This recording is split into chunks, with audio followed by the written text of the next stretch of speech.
자, 이 안식일 주예전에 오시느라고 고생하신 여러분들에게 하나님의 귀하신 은혜와 축복이 함께하기를 간절히 바랍니다.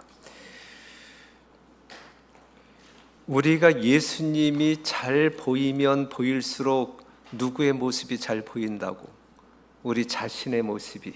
그렇죠?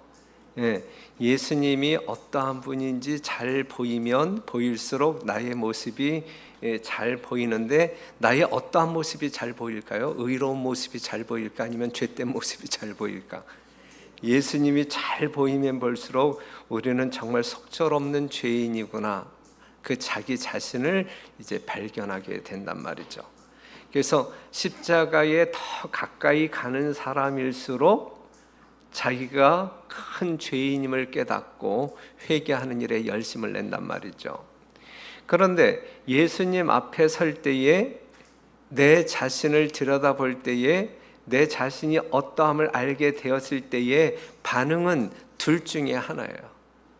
정말 하나님의 깊은 은혜와 사랑을 우리가 신뢰함으로 말미암아 회개하는 사람이 되든지, 아니면 나의 죄를 그렇게 선명하게 보여주시는 그 예수님이 싫어지든지, 좋아지든지 싫어지든지 둘 중에 하나. 오늘 이 자리에 있는 우리 모두는 예수님이 우리의 죄를 보여주면 보여줄수록 예수님께로부터 도망치고자 하는 사람들이 아니라 우리의 모든 죄를 용서하시는 예수님께 더 가까이 나아가는, 회개와 눈물로 더 가까이 나아가는 사람들이잖아요. 그렇죠? 그런데 예수님 당시 바리새인들은 그렇지 않았다고요. 예수님이 보이면 보일수록 그들의 치부가 드러남으로 말미암아 그 치부를 감추기 위하여 이 예수님을 못살게 구는 그러한 존재들이 됩니다. 자, 예수님 앞에 설 때에 본인들의 치부가 드러나지요. 예수님의 인기는 신드롬을 일으켜서 수많은 사람들이, 자신들을 존경하고 따랐던 수많은 사람들이 예수님 쪽으로 쫙 몰려가지요. 그 부글거리는 심령이 어떠했겠어요. 그렇죠? 그래서 이제 이 예수님의 모든 것들을 침묵시키고자, 말도 못하게 하고 행동도 못하게 하고자 끊임없이 노력합니다. 미행도 붙이고, 그 다음에 직접적인 대화를 통해서 체포할 구실을 만들고, 이제 이런 식으로 때로는 함정을 만들어서 접근하였고, 그 다음에 백성들 앞에서 이 예수님을 아주 깔아뭉개는 언사를 통하여 이 예수님의 행동을 축소시키고 소멸시키고자 노력했단 말이죠.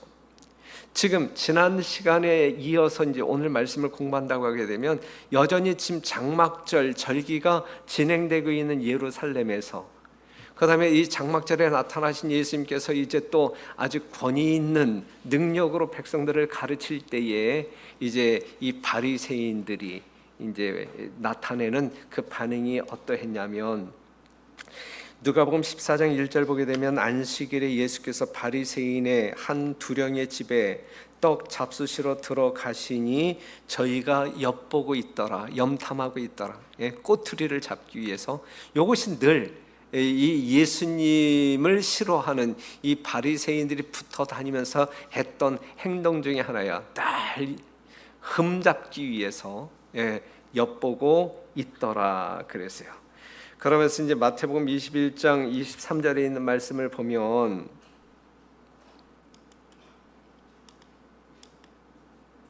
마태복음 21장 23절에 있는 말씀을 보면, 예수께서 성전에 들어가 가르치실새 대제사장들과 백성의 장로들이 나와 가로되 내가 무슨 권세로 이런 일을 하느냐, 내가 무슨 권세로 이런 일을 하느냐. 이제 요 대답을 또 예수님께서 이제, 야 그러면 내가 너희들에게 물을 때 너희가 답변하면 나도 답해 줄게. 그러면서 요한의 침례가 어디로서부터 사람에게로서냐 이제 하나님께로서냐, 이제 이러한 질문을 함으로 말미암아 이제 시비를 걸고자 하는 이 바리새인들의 이 마음을, 입을 막아 버리죠. 그 바리새인들은 예수님의 말씀에 권세가 있고 감동이 있고 자신들의 가르침보다 훨씬 더 탁월한 효과가 있다라는 사실을 이제 알면서 이제 그 마음 가운데 어떠한 마음이 생기는 거예요? 시기와 질투의 마음이 이제 가득 차게 되는 거예요. 그러면서 이제 이 예수님의 이 권위 있는 가르침의 내용은 그들에게 중요하지 않아요. 그렇죠? 정말 그 가르침을 그들이 듣고 깨닫고 회개한다고 하게 되면 하나님께서 주시고자 하는 영원한 하늘을 얻을 수 있음에도 불구하고 그들은 그 예수님의 이 권위 있는 가르침보다는 본인들의 인간적 체면, 인간적 체면과 권위가 훨씬 더 중요했어요. 예수님의 말씀을 들음으로 말미암아 천국을 기업으로 얻는 것보다 이 땅에서 사람들의 존경을 받고 인기를 얻는 것이, 권위를 세우는 것이 그들에게는 훨씬 더 중요했단 말이죠. 여러분들도 그러한 분들이 계십니까? 여러분들의 그것과 예수님의 보혈로 허락하시는, 선물로 주시는 영원한 생명을 바꾸시겠습니까? 이건 참으로 어리석은 거잖아요. 우리 공동동교회는 그러한 어리석은 사람이 한 사람도 없음을 인하여 감사하고, 오늘 여러분들에게 주어진 하나님의 은혜를 만끽하시면서 즐겁고 행복해 하시는 여러분들이 되시기를 간절히 바랍니다. 자, 우리 인간 세계에서 지식이라고 하는 게 있어요. 지식. 그 다음에 이 교회 안에 진리라고 하는 게 있어요. 이 지식과 진리가 어떻게 다를까? 지식이라고 하는 것은 이성으로 인식하여서, 이성적인 능력으로 인식하여서 누구의 것으로 만들 수 있냐면 나의 것으로 만들 수 있어요. 그러니까 지식을 나의 것으로 만드는 데 필요한 것은 그냥 이성적인 능력만 있으면 돼요. 그렇죠? 1 더하기 1은 2야. 그렇죠? 네. 그런데 진리라고 하는 것은, 진리가 나의 것이 되기 위해서는 이성적인 분별력, 여러분들이 성경절을 그냥 암송한다고 해서 이건 지식이잖아. 그렇죠? 성경 말씀 진리이지만 이것을 암송함으로 이것이, 이 진리가 여러분들의 것이 될까 되지 아니할까? 될까요 안 될까요? 자, 우리가 세상적인 지식은 이성적인 능력으로 말미암아 나의 것이 될 수 있어. 나의 것이. 하지만 하나님께서 가르쳐 주시는 이 거룩한 진리는 이성적인 능력을 활용한다고 해서 내 것이 될 수 없는 거란 말이에요. 그러면 진리가 내 것이 되기 위해서는 이것이 어디에서 작용을 해야 되냐면 성령의 역사로 말미암아 내 마음 가운데서 작용이 되어져야 돼요. 내 마음 가운데서. 이것이 세상적인 지식과 진리의 다른 점입니다. 다른 점. 그래서 마음의 은혜의 역사가 있어야 이제 이것이 진리가 우리의 것이 될 수 있는데, 이 말씀을 한번 참고해 봐요. 아무리 큰 진리의 지식을 받아들인다 할지라도, 여러분들의 머릿속에서 받아들인다고요. 안식일이 옳고 조사심판이 세천세의 기별, 이걸 지식적으로 여러분들이 받아들일 수 있다고요. 그런데 이 거룩한 진리잖아. 이것은 우리를 구원하기에 넉넉한 불변의 진리잖아요. 그런데 이것이 여러분들의 머릿속에 있다고 해서 이 진리가 여러분들의 것이 될 수 없다는 이야기예요. 이 진리가 여러분들의 것이 되기 위해서는, 자 봐봐요. 아무리 큰 진리의 지식을 받아들인다 할지라도 그가 마음문을 열어서 진리를 받아들이고 진리의 원칙에 반대되는 모든 습관과 행동을 양심적으로 벗어버리지 않는 한 그것은 그에게 아무런 유익도 되지 않음이 밝혀질 것이다. 그랬어요. 이해가 됩니까? 상당히 중요한 말씀인데, 그렇죠? 그러니까 진리의 원칙에 반대되는 모든 습관과 행동을 양심적으로 버리지 않는 한 이 진리는 여러분들에게 아무 효력이 없는 거란 말이죠. 하나님의 거룩한 진리를 깨닫게 될 때에 여러분들 심령 가운데 있는 악한 습관이라든지 죄와 충돌되어지잖아요. 그렇죠? 그런데 그 진리가 내 마음 가운데서 나를 지배할 수 있도록, 내 것이 될 수 있도록 하기 위해서는 진리에 의하여 밝혀진 모든 어떤 그 악한 습관이나 죄악들을 버릴 때 이 진리가 나의 것이 되어 나를 자유케 하고 구원한다라고 하는 사실이죠. 무슨 말씀 이해가 돼요? 예, 중요한 말씀이에요. 중요한 말씀이에요. 이거는 하나님의 거룩한 진리를 우리를 구원하시기 위하여 주신 진리잖아요. 진리는 우리를 구원하기 위한 안내잖아요. 그렇죠? 그런데 이 진리를 우리의 것으로 받아들이지 아니할 때 나의 삶 가운데, 나의 심령 가운데 아무런 영향력을 발휘하지 못한다고 하게 되면 그 진리는 만백성을 구원할 수 있는 능력의 말씀이라 할지라도 나를 구원하지 못할 것이다 라고 하는 사실이죠. 무슨 말씀인지 이해가 되죠? 이해해야만 합니다. 그래서 요한복음 7장 16절에서 17절에 있는 말씀 보면 예수께서 대답하여 가라사대 내 교훈은 내 것이 아니요 나를 보내신 이의 것이니라. 사람이 하나님의 뜻을 행하려 하면 이 교훈이 하나님께로서 왔는지 내가 스스로 말함인지 알리라 그랬어요. 예. 여러분들이 하나님의 거룩한 말씀을 순종하려고 할 때 이것이 이 말씀의 근원이 어디인지를 알게 된단 말이에요. 이것이 하나님께로부터 온 것인지 아니면 인간 누구에게로부터 온 것인지를 알게 된단 말이죠. 하지만 순종하지 아니할 때는 그 근원을 우리가 알 수가 없어요. 그러니까 여러분들이 성경 말씀을 읽을 때나 들을 때에 어떠한 마음을 가지고 여러분들이 기도하면서 살펴보아야 되냐면 하나님께서 나에게 무엇을 말씀하시는지 나는 순종하겠다. 이 성경 말씀, 내가 지금 성경을 읽고 있는데 이 성경 말씀이 하나님께서 나에게 무언가를 지시하실 때 난 순종하겠다 말씀대로 이러한 결심을 가지고 성경을 읽을 때에 그 성경이 여러분들의 것이 되고 여러분들의 삶을 변화시킬 수 있는 것이지 성경 내가 올해 100번 통독해야지 밤새도록 성경 읽으면서 100번 통독한다 할지라도 그것이 여러분들을 결코 구원하지 못할 것이다 라고 하는 사실이죠. 그래서 진리를 아무리 밝히 깨닫는다 할지라도 진리의 원칙에 반대되는 모든 습관과 행동을 양심적으로 포기하지 아니한다고 할 때 그것은 진리가 우리의 것이 될 수 없다, 우리를 살릴 수 없다라고 하는 사실입니다.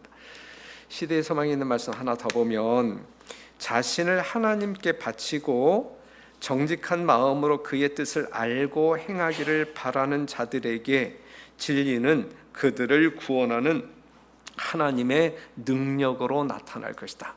하나님의 말씀은 분명 능력이에요. 말씀은 능력이에요. 이것이 능력으로 우리의 삶 가운데 작용되어져야 그게 하나님의 말씀이에요. 진리예요. 그렇죠? 하나님의 말씀은 창조의 능력이고 구속의 능력이에요.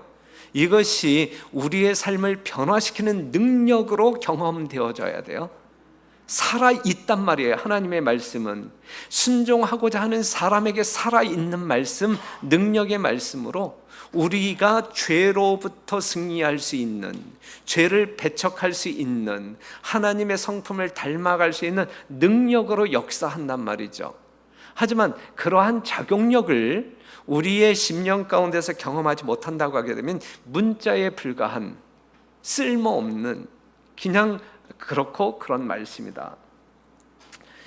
그런데 많은 사람들이 이제 편견으로 인한 판단력이 상실되어지고 또한 영적 분별력이 소실되어짐으로 말미암아 오늘날 말씀을 들음에도 불구하고 자꾸 졸음이 오고 이해가 되어지지 아니하고 삶의 혁신이 일어나지 아니하고 이러한 경우들이 있어요. 네. 뭔가 말씀을 접할 때에는 뭔가 영적인 능력을 여러분들이 계속적으로 이렇게 느끼면서 이제 들어야 되고 이제 이해되어져야 되고 경험되어져야 되는 것이거든요. 예수님 당시에 바리새인들은 진리에 눈이 먼 사람들이에요? 밝은 사람들이에요? 눈이 먼 사람들이에요. 그들은 편견을 가지고 있기 때문에, 그들의 아집을 가지고 있었기 때문에 하나님께서 새로운 포도주, 새로운 진리를 이야기함에도 불구하고 그들의 어떤 그 마음을 변화시키지 못했단 말이죠. 진리의 본체이신 예수님이 이 말씀을 강론하게 될 때 얼마나 위력이 있었겠어요. 그렇죠? 진리의 본체이시잖아요.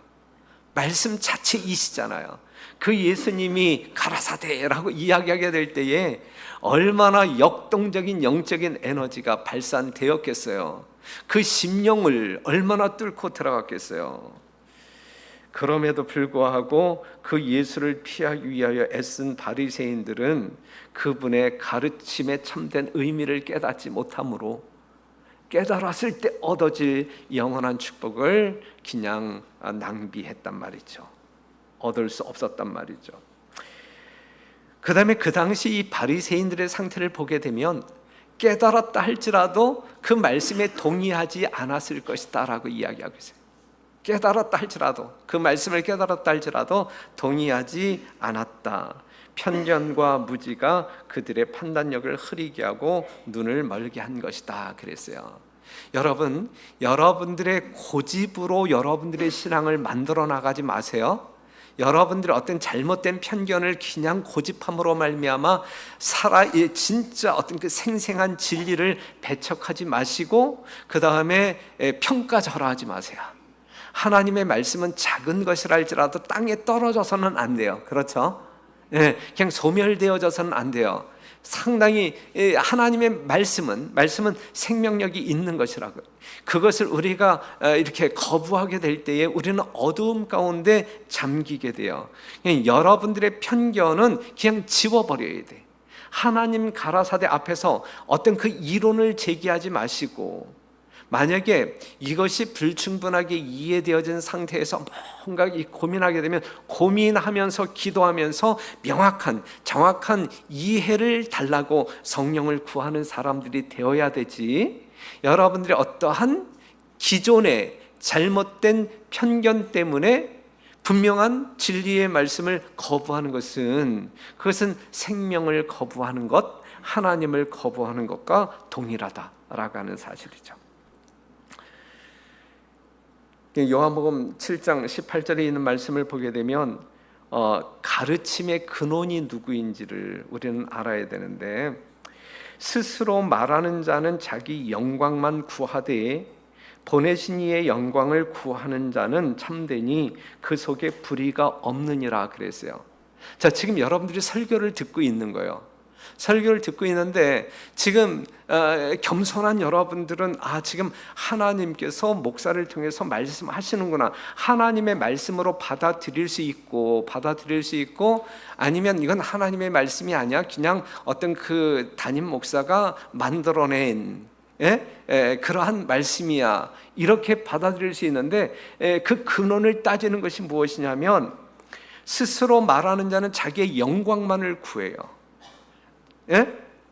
말씀을 전하는 사람이 하나님의 말씀을 전한다고 하지만 자기의 영광만을 구하게 될 때에 그것은 참 문제가 있는, 하나님의 영광을 위하여 사용되어지는 어떠한 설교일 때는 그 근원이 이제 누구에게서 비롯된 것인지 여러분들에게 이제 확인이 되어질 수 있어요. 그러니까 오늘 설교를 통하여 하나님께서 나에게 이렇게 말씀하셨다, 이거와 오늘 우리 담임 목사가 나에게 이렇게 말했다, 이것은 질적으로 틀린 거예요. 질적으로 틀린 거예요.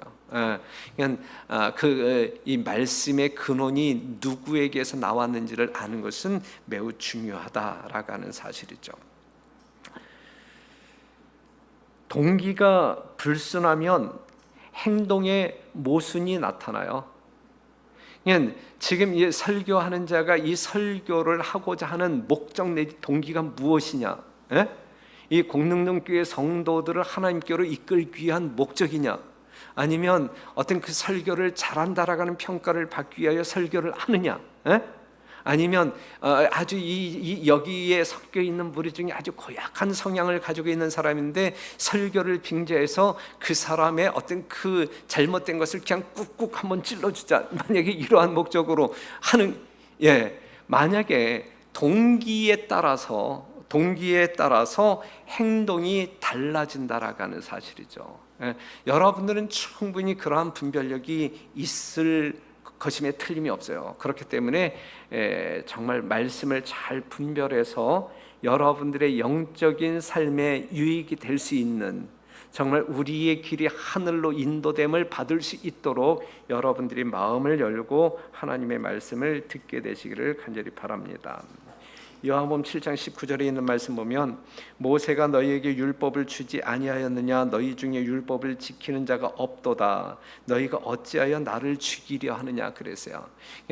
예수님이 이제 권위 있는 말씀으로 그들의 죄를 지적하면서 이제 그들을 하나님께로 이끌고자 할 때에 그들은 오히려 이 예수님의 말씀을 거부하고 예수님을 죽이려고 했단 말이죠. 지금 이 예수님을 죽이려고 하는 그들의 마음을 예수님은 읽으셨어요? 읽지 아니하셨어요? 읽으셨단 말이에요.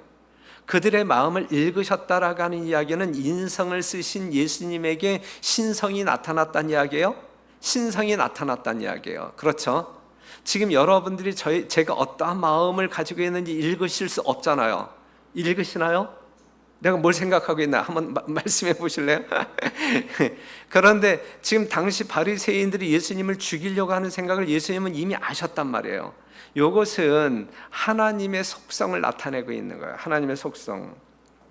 그래서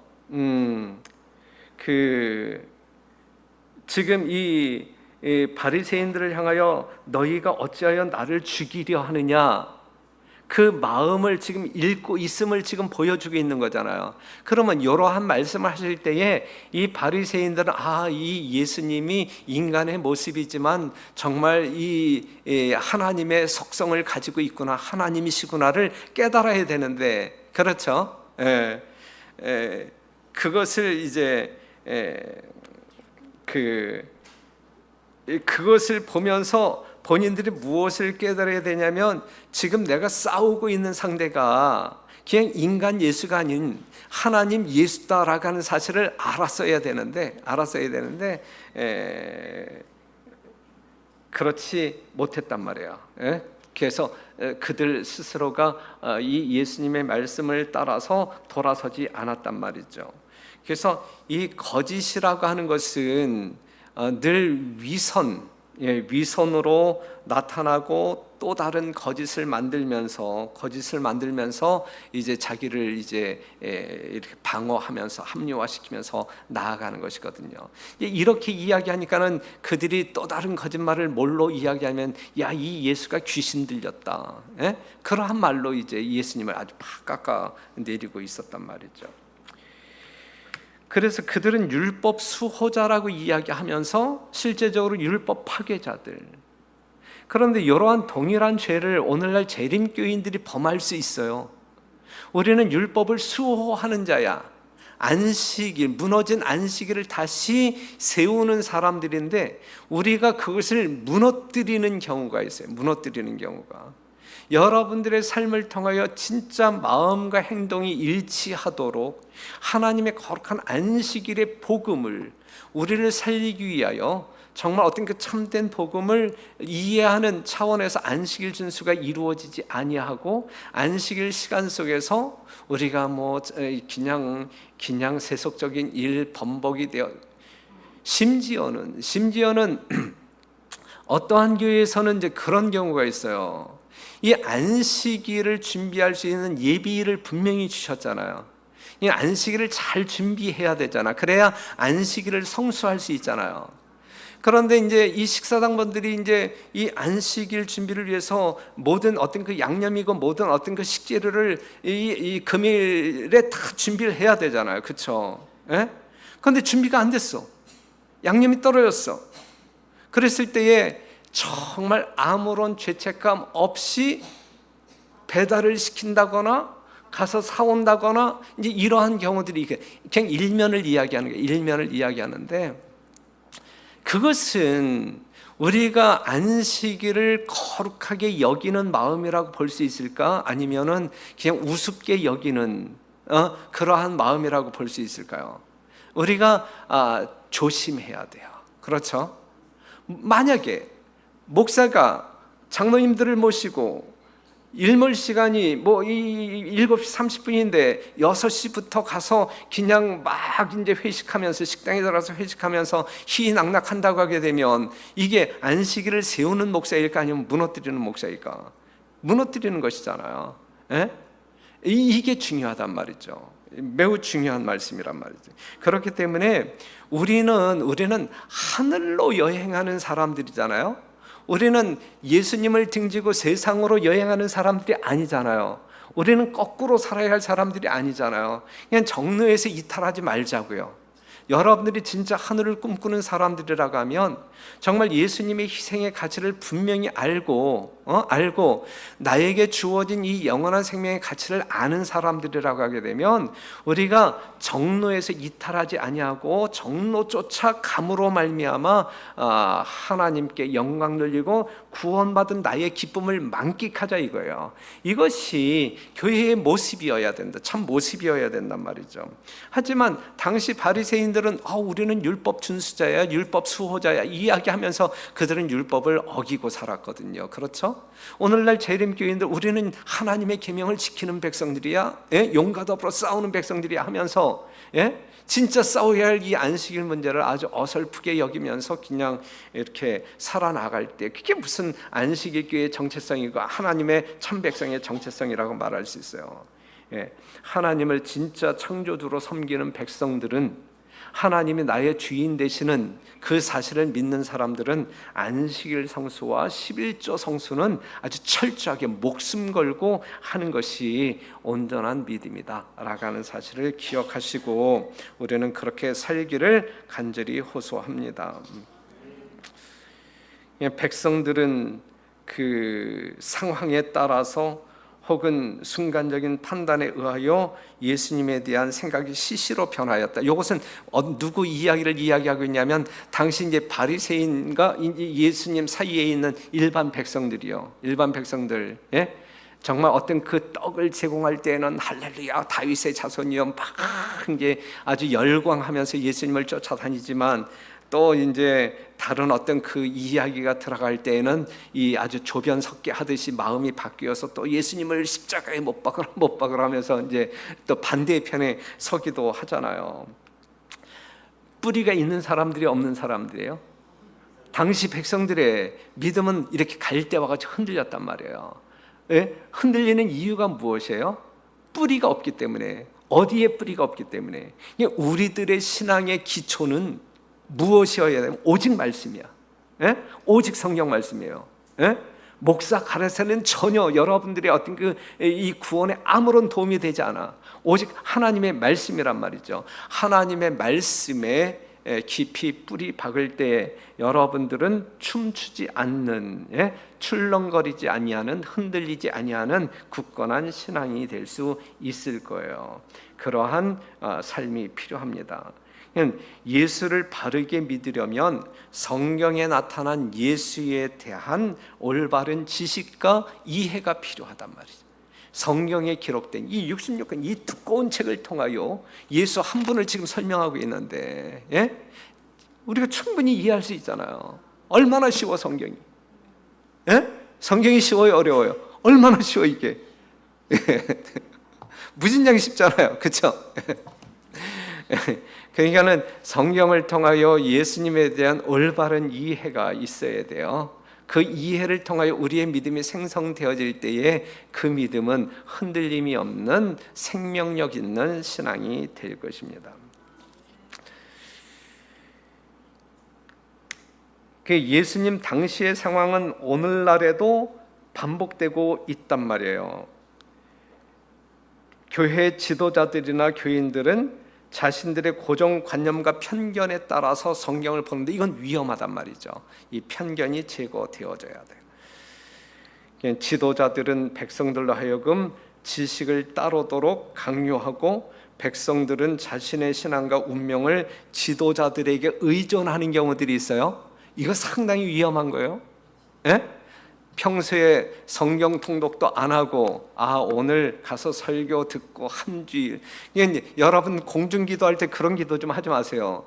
오늘 설교 말씀을 듣고 한 주일을 살아갈 수 있는 그러한 능력을 달라고 기도하지 마세요. 우리는 매일 먹어야 돼. 날마다 일용할 양식을 주옵시고가 우리의 기도의 제목이지, 안식일 나와서 설교 한번 딱 듣고 일주일 그냥 꽁으로 살려고 그런 생각 가져서는 안 돼. 일용할 양식을 구해야 돼. 일용할 양식을. 그런데 많은 사람들이 하나님의 말씀을 의존해야 돼요. 결코 어떤 인간을 의존해서는 안 돼. 무슨 말씀인지 이해가 되죠? 그래서 진리에 순종하기 위하여 기도하는 마음으로 성경을 연구하는 사람은 누구든지 신령한 조명을 받게 될 것이다. 또한 그는 성경 말씀을 이해하게 될 것이다. 그랬어요. 진리에 순종하기 위하여 기도하는 마음으로 성경을 연구할 때, 순종하고자 하는 마음으로 기도하면서 성경을 연구할 때 우리는 예수님을 만나게 될 것이고 구원의 광맥을 찾을 수가 있는 거예요. 다시 한번 반복하지만 요한복음 17장 17절, 하나님이 사람의 뜻을 행하려 하면 이것이 하나님께로서 왔는지 아니면 사단에게서 왔는지 알게 될 것이다 라고 하는 사실이죠.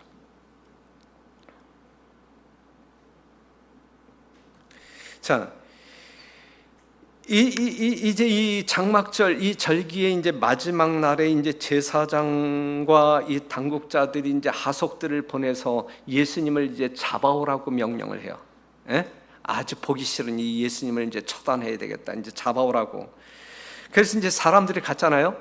예수님을 잡기 위하여 이제 이 하속들이 이제 예수님에게 갔잖아요. 갔는데 그들이 예수님을 끌고 와요? 끌고 오지 않아요? 끌고 오지 못하잖아요.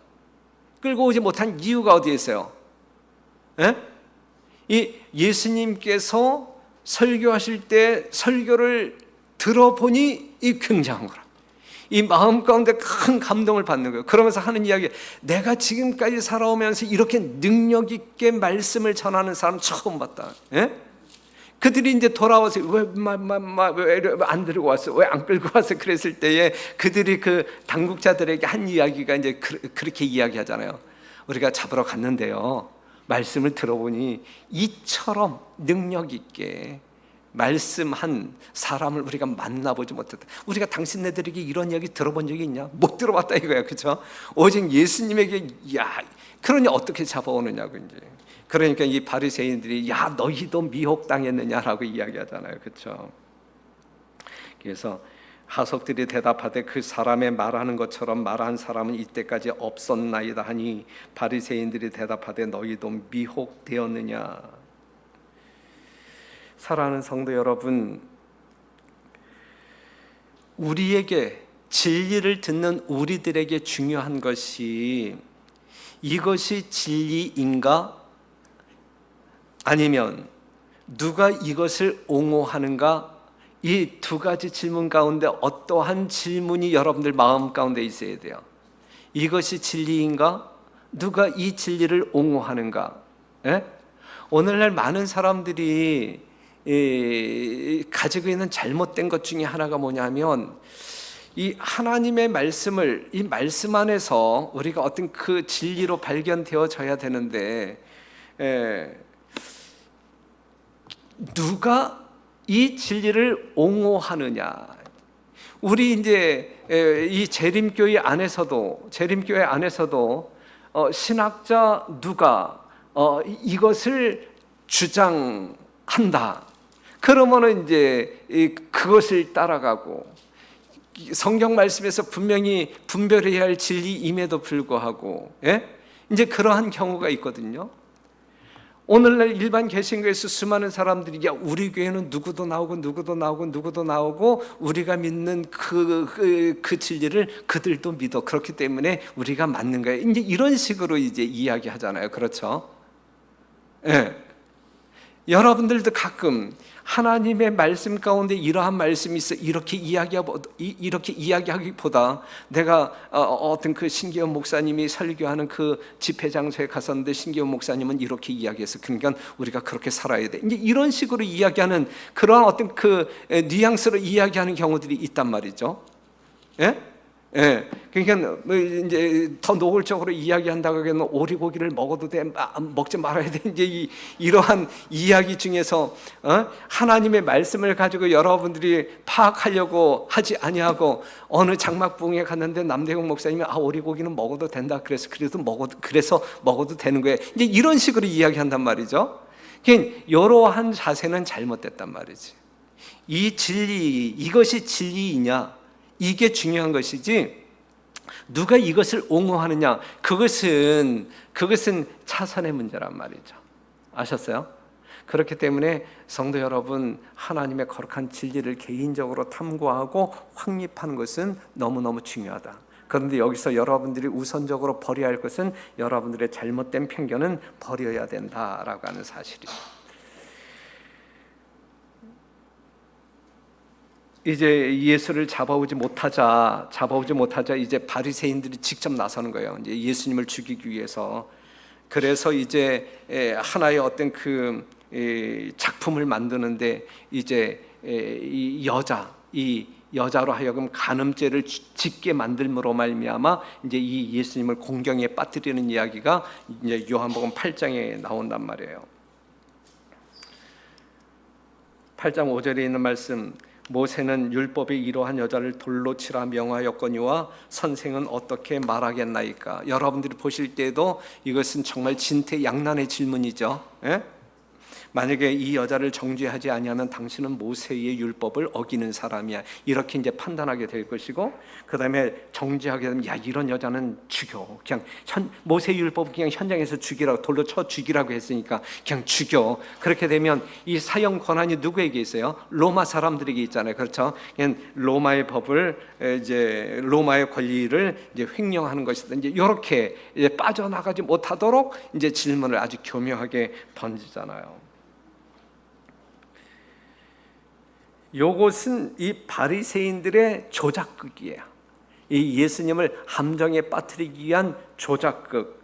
우리가 그 시대의 소망이 있는 말씀을 보게 되면 그 여인으로 하여금 그 죄를 짓도록 만들었다. 그래서 바리새인들이 죄를 짓도록 만들었다.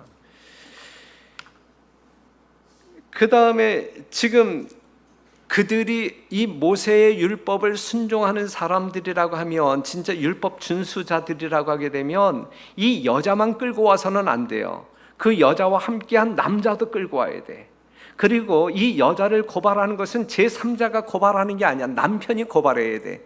그런데 지금 요한복음 8장을 보게 되면 이 모세 율법을 다 어겨가면서 그냥 이렇게 예수님 앞으로 끌고 온 것이거든요. 예수님을 함정에 빠뜨리기 위해서. 그랬을 때에 예수님께서는 이제 죄 없는 자가 먼저 돌로 치라라고 이야기해요. 예. 그런데 요 말씀을 하시기 전에 예수님께서는 살기등등한 이 돌을 집어 던지기 위하여 살기등등한 모습으로 둘러서 있는 그 사람들의 죄를 기록하면서, 결국은 거기에 남아있는 사람이 있었어요, 없었어요? 자신들의 죄가 탄로날까 봐 다 도망치잖아요. 예? 젊은 사람으로부터 어른에 이르기까지 다 도망치잖아요. 오직 누구밖에 없었어요? 그 현장에서 잡혀온 여자밖에 없었단 말이죠. 요한복음 8장 10절에 있는 말씀, 예수께서 일어나사 여자 위에 아무도 없는 것을 보시고 이르시되 여자여, 너를 고소하던 그들이 어디 있느냐? 너를 정죄한 자가 없느냐? 그러면서 나도 너를 정죄하지 아니하노니 가서 다시는 죄를 범치 말라 하시니라 그랬어요. 자, 요 말씀을 본다 할지라도 이 돌멩이를 들고 있었던 수많은 사람들의 품성과 이 나도 너를 정죄하지 아니하노니, 사람들은 그냥 정죄하려고 그냥 살기 등등한데 예수님은 정죄하지 아니하노니. 여러분들이 이러한 예수님을 믿는다고요? 예? 간음 중에 잡힌 그 여인 같은 우리 더러운 추악한 죄인들이지만 우리 예수님은 우리를 이렇게 대우하신다고요. 예? 그러니 이 안식일날 그 예수님과 더불어 시간을 보내는 것이 행복하지 않아요? 그러니까 쓸데없는 시간 보내지 말라고, 안식일날. 이 거룩한 어떤 그 시간 속에서 벗어나서 부끄러운 일들을 하지 말자고요. 자, 우리는 돌을 들고 살아가는 사람들이 아닌가 한번 생각해 보자고요. 다른 사람들의 흠집을 발견하기 위하여, 발견되어지면 정말 처절하게 난도질을 하기 위하여 돌을 들고 살아가는 사람들이 아닌가 반성해 보자고요. 우리 성도들의 모습은, 더군다나 우리 공릉동교회 성도들의 모습 속에서는 이러한 모습이 결코 있어서는 아니 될 것입니다. 마태복음 7장에 있는 교훈을 우리는 받아야 되겠죠. 비판을 받지 아니하려거든 비판하지 말라 그랬어요. 우리 주님께서는 요한복음 8장 이 간음 중에 잡힌 여인을 취급하는 그 스토리를 통해서 우리에게 뭘 권고하고 있는 거예요? 무엇을 권고하고 있어요? 우리에게 돌을 버리라고, 다른 사람에게 던지고자 하는 그러한 어떤 그 마음을 버리도록, 우리 손에 있는 돌을 버리도록 권고하십니다. 눈으로도, 마음으로도, 손가락으로도, 입술로도 다른 사람을 정죄하는 것은 이건 죄악된 습관에서 비롯되는 것이다 라고 하는 사실을 기억하시고, 우리는 거룩한 주님의 품성을 닮아 모방하는 주의 종들이기를 간절히 바랍니다.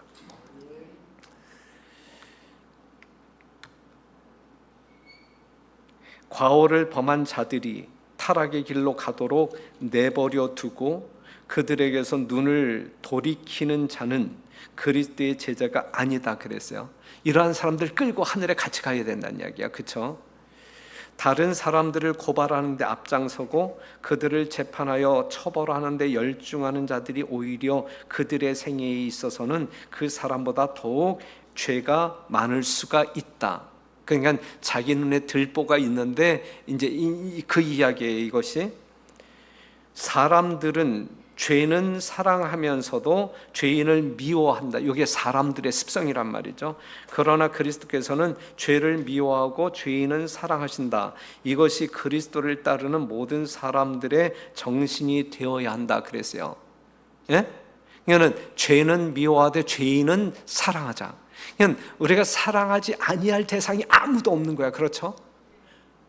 우리 중에 어떠한 죄인이 있다 할지라도 우리가 사랑해야 할 대상에서 제외될 그러한 사람은 아무것도 없는 거예요. 제명시켜야 할 정도로 죄를 지었다 할지라도 그도 우리의 사랑의 대상이지 우리가 물리쳐야 할 대상은 아니란 말이에요. 제명이라고 하는 것은 행정적인 것이고 그를 어떤 그 회개시키기 위한 하나의 수단이지 그를 완전히 그냥 어떤 그 사망 가운데 어둠 가운데 내치는 것이 아니란 말이죠. 무슨 말씀 이해가 되죠? 하지만 죄라고 하는 것은 아무리 작을지라도 이건 미워해야 돼. 두렵게 생각해야 되고 무서워해야 되고 아주 더럽게 생각해야 되고 그냥 작은 탐심이 내 심령 가운데 도사리고 있을 때에 그것도 뜨악하면서 우리는 버리기 위하여 애쓰는 사람들이 되어야 한단 말이에요. 그렇죠? 그러니까 우리 중에 어떠한 사람이 죄 가운데 있을 때는 그 영혼을 위하여 기도하고 그 영혼을 선도하여 예수님의 사랑을 깨닫도록 하기 위하여 애씀으로 말미암아 그 영혼도 하늘에 함께 갈 수 있도록 노력하는. 그런데 영혼을 사랑하는 그 죄인을 사랑하는 마음 없이 그것이 가능할까 불가능할까? 불가능하단 말이에요. 그렇죠?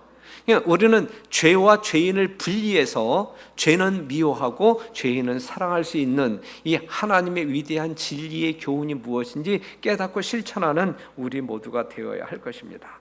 여하튼 우리는 연약한 사람들을 위로하고 격려하면서 바르게 세워 함께 천국에 이르도록 하는 참 그리스도인이 되어야 한다라고 하는 사실을 기억하시면서 오늘 말씀을 마치겠습니다.